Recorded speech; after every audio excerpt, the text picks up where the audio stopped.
Happiness with Abhijit চ্যানেলে আপনাকে স্বাগত।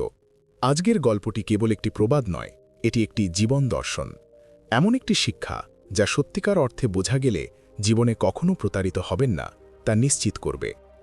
আজ আমরা আচার্য চাণক্যের অমর উক্তিটি নিয়ে আলোচনা করব। আমন্ত্রিত হলেও এই ১৩টি স্থানে কখনো যাবেন না।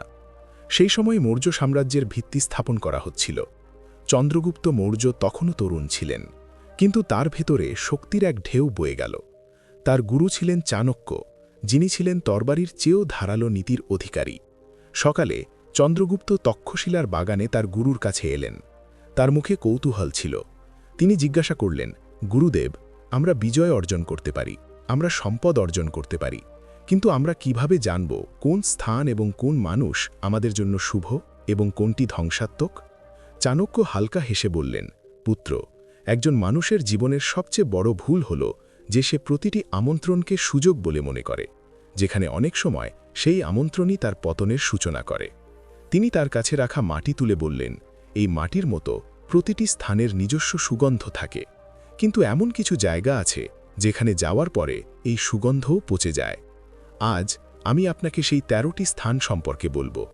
আমি তোমাকে এমন জায়গাগুলোর কথা বলবো যেখানে তুমি আমাকে আমন্ত্রণ জানালেও যাও না। চন্দ্রগুপ্ত মনোযোগ দিয়ে শুনলেন। চাণক্য বললেন, প্রথমে এমন জায়গায় কখনো যেও না যেখানে তোমাকে সম্মান করা হয় না। তিনি আরও বললেন, ছেলে, সম্মান একজন মানুষের সবচেয়ে বড় সম্পদ। একবার আমি মগধে গিয়েছিলাম, যেখানে মন্ত্রীরা আমাকে দরবারে ডাকতেন, কিন্তু সে আমার কথা শোনেনি, সম্মানও করেনি। আমি জানতাম সেখানে কেউ ছিল, নীতি কাজ করবে না, তাই আমি ফিরে আসার সিদ্ধান্ত নিলাম। কিছু সময় পরে একই মন্ত্রীকে অপমানিত করা হয়েছিল এবং তার পদ থেকে বরখাস্ত করা হয়েছিল। চন্দ্রগুপ্ত বললেন, গুরুদেব, আমাদের কি সর্বদা সম্মান খুঁজতে হবে? না আমার ছেলে, কিন্তু যেখানে তোমার আত্মসম্মান নষ্ট হয় সেখানে থাকা তোমার ধর্মের অপমান। কিছুক্ষণ নীরবতা রইল। তারপর চাণক্য বললেন, অন্য কোথাও যেও না যেখানে মিথ্যা বলতে হয়। সত্য হলো এমন একটি প্রদীপ যা কঠিন সময়েও পথ দেখায়। আমি প্রায়শই রাজাদের দরবারে গিয়েছি যেখানে তোষামতকারীদের ভিড় ছিল। তারা সকলেই মিথ্যা বলে রাজার অনুগ্রহ অর্জনের চেষ্টা করেছিল, কিন্তু আমি শিখেছি যে মিথ্যার মাধ্যমে প্রাপ্ত অনুগ্রহ বিষি ভরা ফলের মতো, বাইরে মিষ্টি কিন্তু ভেতরে ধ্বংসাত্মক। তিনি আরও বললেন, একবার তক্ষশিলার এক বণিক আমাকে একটি ভোজে আমন্ত্রণ জানিয়েছিলেন। আমি জানতাম তার উদ্দেশ্য কলঙ্কিত। সে চেয়েছিল আমি তার খ্যাতি বাড়ানোর জন্য তার মিথ্যা প্রশংসা করি। আমি প্রত্যাখ্যান করেছিলাম। কয়েক মাস পরে একই বণিক তার মিথ্যা চুক্তিতে আটকা পড়ে এবং সবকিছু হারিয়ে ফেলে। মনে রেখো আমার ছেলে, এমন জায়গায় যাওয়া আত্মার অপমান। চন্দ্রগুপ্ত জিজ্ঞাসা করলেন, গুরুদেব, তৃতীয় স্থান কি সমান বিপজ্জনক? চাণক্য মাথা নাড়লেন, হ্যাঁ ছেলে, তৃতীয় একটা জায়গা আছে। যেখানে ঝগড়া আর দ্বন্দ্ব আছে সেখানে যেও না। যেখানে ঝগড়া আছে সেখানে জ্ঞান থাকে না। আমি একবার একটা গ্রাম পরিষদে গিয়েছিলাম যেখানে দুটি পরিবার মারামারি করছিল। আমি দেখলাম উভয় পক্ষই তাদের বক্তব্য তুলে ধরার জন্য চিৎকার করছে। তারা একে অপরকে অপমান করছে। আমি একটা কথাও না বলে চলে গেলাম, কারণ যেখানে ঝগড়া আছে সেখানে যুক্তি শেষ। শান্তির জায়গা খোঁজা উচিত, দ্বন্দ্ব নয়। চন্দ্রগুপ্ত ধ্যান। তিনি প্রতিটি কথা মনোযোগ সহকারে শোষণ করছিলেন। চাণক্য বললেন, চতুর্থত, অলস মানুষ যেখানে থাকে সেখানে যেও না। অলসতা হল ধ্বংসের মূল।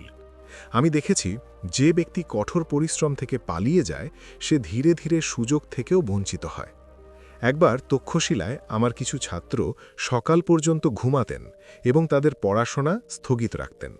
সেই ছাত্ররা তাদের জীবনে কিছুই অর্জন করতে পারতেন না। আর যারা প্রতিদিন সকালে আমার আগে ঘুম থেকে উঠতেন তারা সেনাপতি এবং মন্ত্রী হয়ে ওঠেন। মনে রাখবেন, যেখানে কাজ নেই সেখানে সাফল্য নেই। চাণক্য আরও বললেন, পঞ্চমত, এমন জায়গায় যেও না যেখানে খারাপ কাজ হচ্ছে। একবার এক রাজা আমাকে তার উৎসবে আমন্ত্রণ জানিয়েছিলেন, কিন্তু আমি শুনেছিলাম যে সেই উৎসবে নিরীহ মানুষদের অপমান করা হবে। আমি যেতে অস্বীকৃতি জানাই। পরের দিন খবর এলো যে সেই সভায় দাঙ্গা হয়েছে এবং অনেক লোক আহত হয়েছে। পুত্র, যেখানে অন্যায় আছে সেখানে পা রাখাও পাপ। চন্দ্রগুপ্ত বললেন, গুরুদেব, আপনি সবসময় বলতেন যে ধর্ম অনুসরণ করাই নীতি, তাহলে অধর্ম থেকে দূরে থাকাও কি ধর্মের অংশ? চাণক্য হেসে বললেন, পুত্র, ধর্ম কেবল ভালো কাজ করা নয়, মন্দ থেকে দূরে থাকাও সমানভাবে বড় ধর্ম। পরিবেশ গম্ভীর হয়ে উঠল। সূর্য পশ্চিম দিকে ঝুঁকে পড়তে শুরু করেছিল।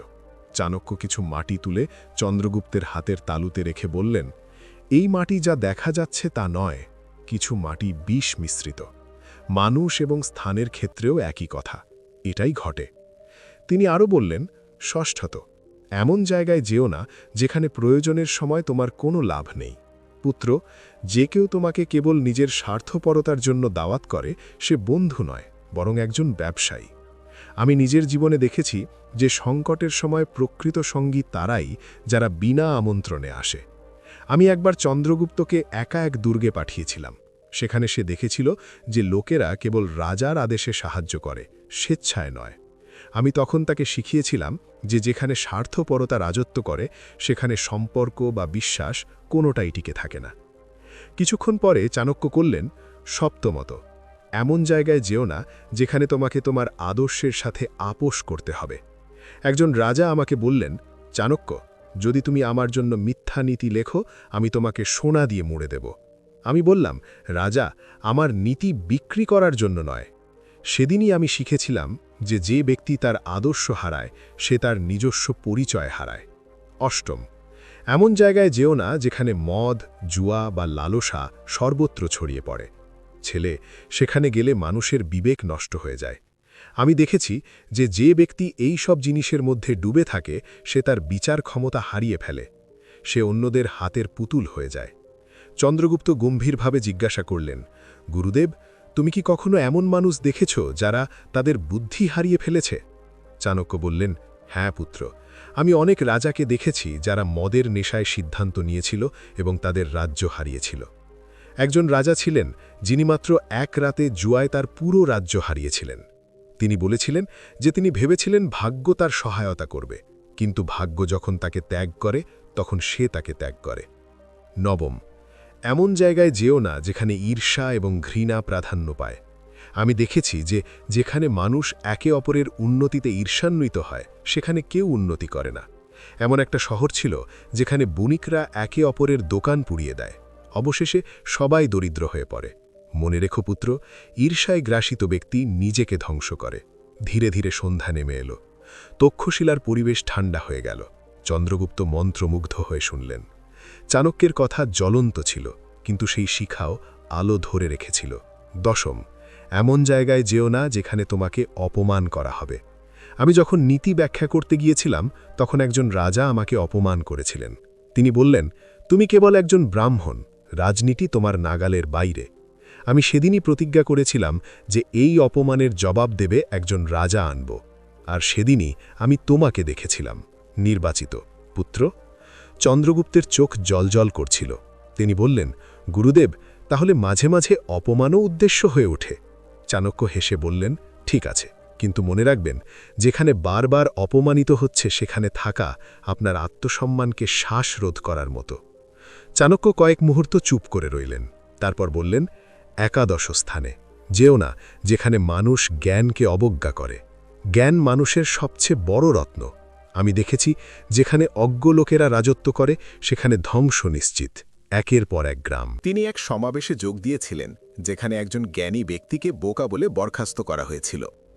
কয়েক বছর পরে একই গ্রামে দুর্ভিক্ষ দেখা দেয়, কারণ কেউ তার জ্ঞানের প্রশংসা করেনি। চন্দ্রগুপ্ত জিজ্ঞাসা করলেন, গুরুদেব, জ্ঞান উপেক্ষা করা কি পাপ? চাণক্য বললেন, হ্যাঁ পুত্র, কারণ সমাজে জ্ঞানের প্রতি শ্রদ্ধা হারিয়ে গেলে অন্ধকার ছড়িয়ে পড়ে। রাত আরও গভীর হচ্ছিল। আগুনের শিখা ধীরে ধীরে জ্বলছিল। চন্দ্রগুপ্ত চাণক্যের দিকে তাকিয়ে জিজ্ঞাসা করলেন, গুরুদেব, আপনি 11টি স্থানের কথা বলেছেন, অন্য দুটি কোনটি? চাণক্য গভীর নিঃশ্বাস ফেলে বললেন, অন্য দুটি সবচেয়ে গভীর। পুত্র, যে ব্যক্তি এগুলো বোঝে সে জীবনে কখনো পরাজিত হয় না। তিনি চোখ বন্ধ করে বললেন, দ্বাদশটি হল যেখানে অধার্মিক শাসক আছে সেখানে যেও না, এবং ত্রয়োদশটি হল যেখানে তোমার নীতির বিরুদ্ধে নত হতে হবে সেখানে পাও দিও না। কিন্তু এই দুটি নীতির গভীরতা ব্যাখ্যা করার আগে চাণক্য চন্দ্রগুপ্তকে একটি পরীক্ষা দিয়েছিলেন। পুত্র, এই দুটি নীতি বোঝার আগে তোমাকে বুঝতে হবে যে অধার্মিকতা কেবল অন্যদের মধ্যেই নয়, কখনো কখনো আমাদের মধ্যেও থাকে। সেই পরীক্ষাটি কি ছিল এবং চন্দ্রগুপ্ত কিভাবে এটি বুঝতে পেরেছিলেন। সেই রাতেই গল্পটা চলতে থাকে। যখন চন্দ্রগুপ্ত জানতে পারলেন যে প্রতিটি আমন্ত্রণই গ্রহণযোগ্য নয়, কিছু আমন্ত্রণ ধ্বংসের পূর্বাভাস। রাত নেমে এসেছিল। চন্দ্রগুপ্ত তক্ষশিলা আশ্রমে আগুনের সামনে বসেছিলেন। তার মন অস্থির ছিল। গুরু চাণক্য বলেছিলেন যে শেষ দুটি স্থান জীবনের সবচেয়ে কঠিন পরীক্ষা। তিনি ভাবছিলেন, গুরুদেব বলেছিলেন যে অধর্ম কেবল অন্যদের মধ্যেই নয়, আমাদের মধ্যেও বিদ্যমান। আমি কি নিজেও অধর্মের সিদ্ধান্তের অংশ হতে পারি? ঠিক তখনই চাণক্য এগিয়ে এলেন। তার চোখে সেই একই গম্ভীরতা ফুটে উঠল যা কেবল সত্যিকারের জ্ঞানী ব্যক্তিদেরই থাকে। তিনি বললেন, পুত্র, আজ রাতে তোমার পরীক্ষা। আমি তোমাকে একটি আমন্ত্রণ জানাবো এবং তোমাকেই সিদ্ধান্ত নিতে হবে যে তুমি যাবে কি যাবে না। চন্দ্রগুপ্ত মাথা নিচু করে বললেন, গুরুদেব, তুমি যা আদেশ করো আমি তা পালন করব। আমি যাব, চাণক্য নিচু স্বরে বললেন। মগধের রাজা ধননন্দ আজ একটি ভোজের আমন্ত্রণ পাঠিয়েছেন। তিনি বলেছেন যে যদি তুমি তার দরবারে এসে তার পা ছুঁয়ে দেখো, তাহলে তিনি তোমাকে সেনাপতি করবেন। চন্দ্রগুপ্ত অবাক হয়ে জিজ্ঞাসা করলেন, গুরুদেব, আমাদের কি যাওয়া উচিত? আমাদের রাজ্যের বিস্তারের জন্য কি এটা উপকারী হবে না? চাণক্য হাসলেন, পুত্র, এটা দ্বাদশ স্থান। যেখানে একজন অধার্মিক শাসক আছে সেখানে যেও না। ধননন্দ একজন অধার্মিক রাজা। তার শাসন অন্যায়ের ওপর প্রতিষ্ঠিত। যে অন্যদের অপমান করে এবং নিজেকে শ্রেষ্ঠ মনে করে, সে রাজা নয়, বরং একজন অত্যাচারী। মনে রাখবেন, একজন অধার্মিক ব্যক্তির সাথে ভোজে যোগদান করা এবং তার প্রশংসা করা তার নিজের অন্যায় অংশগ্রহণ করার মতো। তিনি আরও বলেন, আমি একবার ধননন্দের দরবারে আমার মতামত প্রকাশ করেছিলাম। তিনি আমাকে সকলের সামনে অপমান করেছিলেন। সেদিন আমি এমন একজন রাজা তৈরি করার প্রতিজ্ঞা করেছিলাম যিনি ন্যায়প্রণায়নতা বজায় রাখবেন, এবং আজ আমি আপনার মাধ্যমে সেই প্রতিজ্ঞা পূরণ করতে চাই। চন্দ্রগুপ্তের চোখ আবেগে ভরে গেল। তিনি বললেন, গুরুদেব, তাহলে আমি সেই ভোজে যাব না। আমি সেই অধার্মিক ব্যক্তির ছায়া থেকেও দূরে থাকব। চাণক্য বললেন, পুত্র, তুমি সঠিক পথে প্রথম পদক্ষেপ নিয়েছ, কিন্তু এখনও আরও একটি পরীক্ষা বাকি আছে। সেটা হলো ত্রয়োদশ স্থান। কিছুক্ষণ নীরবতা। তখন চাণক্য বললেন, কখনো ত্রয়োদশ স্থানে যেও না যেখানে তোমার নীতিগুলিকে বাঁকাতে হবে। পুত্র, এটি সবচেয়ে কঠিন নীতি, কারণ জীবনে অনেক সময় এমন সুযোগ আসে যা উজ্জ্বল হয়, কিন্তু তার পিছনে আপোষের ছায়া থাকে। জ্ঞানী ব্যক্তি হলেন তিনি যিনি সেই উজ্জ্বলতা এড়াতে পারেন। তিনি আরও বলেন, একবার এক রাজা আমাকে বলেছিলেন, চাণক্য, যদি তুমি আমার নীতিতে একটু পরিবর্তন করো তাহলে আমি তোমাকে মন্ত্রী বানাবো। কিন্তু সেই পরিবর্তন আমার নীতির বিরুদ্ধে ছিল। আমি প্রত্যাখ্যান করেছিলাম। তিনি হাসতে হাসতে বললেন, তুমি সারা জীবন দরিদ্র থাকবে। আমি হাসি মুখে বললাম, কিন্তু আমি সারা জীবন সত্যবাদী থাকব। পুত্র, পদ হারানো ক্ষতি নয়, নীতি হারানো আত্মার মৃত্যু। চন্দ্রগুপ্ত মৃদু স্বরে বললেন, গুরুদেব, তাহলে কি আমরা আমাদের নীতির জন্য সবকিছু হারাতে পারি?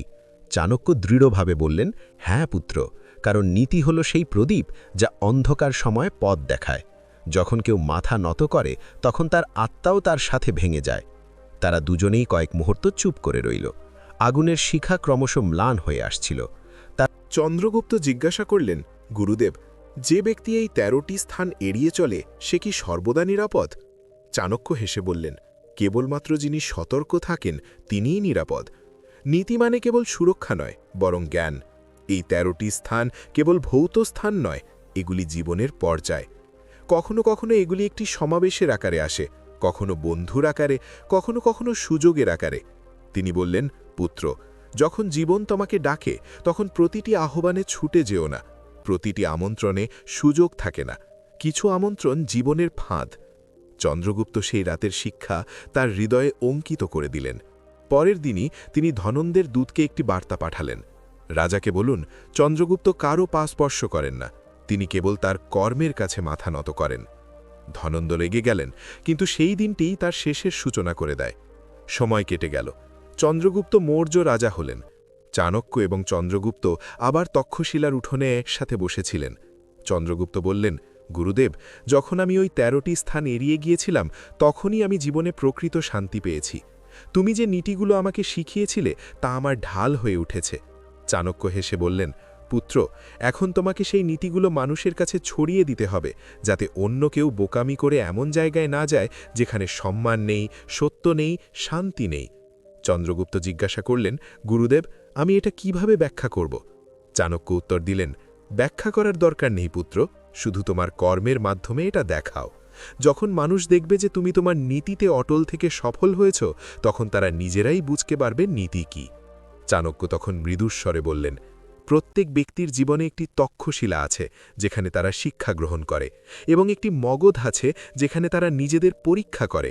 তোমার জীবন এখন তক্ষশিলা অতিক্রম করেছে, এখন তোমাকে মগধ জয় করতে হবে। কিন্তু মনে রেখো, তরবারি দিয়ে নয়, নীতি দিয়েই বিজয় অর্জিত হয়। চন্দ্রগুপ্ত মাথা নত করলেন, কৃতজ্ঞতায় তার চোখ ভরে গেল। তিনি বললেন, গুরুদেব, আমি প্রতিজ্ঞা করছি যে আমি কখনোই ওই 13টি স্থানে যাব না, এমনকি পৃথিবী আমাকে ডাকলেও। চাণক্য শেষবারের মতো তার পিঠে হাত রেখে বললেন, পুত্র, ভুলে যেও না যে কেবল সে নিজেকে সংযত রাখতে পারে, সে পৃথিবী শাসন করতে পারে। একজন মানুষের মহত্ব সে কতটা জয় করতে পারে তার মধ্যে নয়, বরং সে কোন কোন স্থান থেকে নিজেকে দূরে রাখতে পারে তার মধ্যে নিহিত।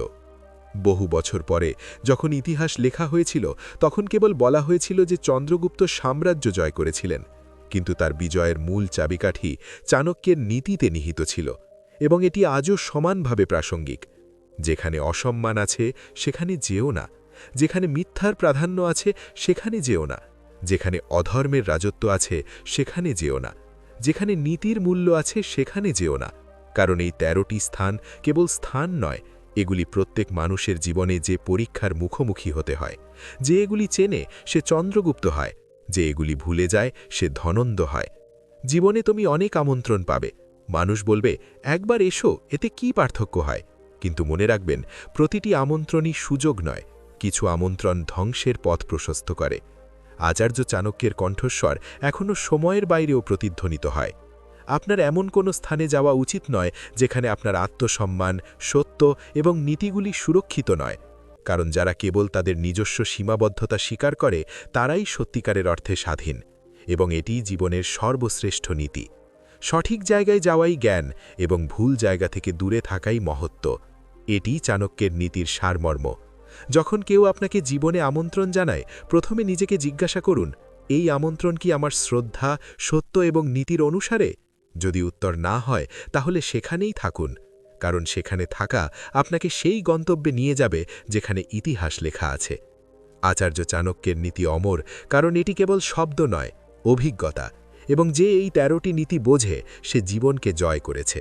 তাই বন্ধুরা, যখনই আপনি আমন্ত্রণ পান, মনে রাখবেন যে প্রতিটি আমন্ত্রণ আপনার জন্য নয়। কখনো কখনো সবচেয়ে বড় সিদ্ধান্ত হল না বলা, এবং না আপনাকে এমন একজন করে যার নাম শতাব্দী ধরে ইতিহাসে প্রতিধ্বনিত হয়।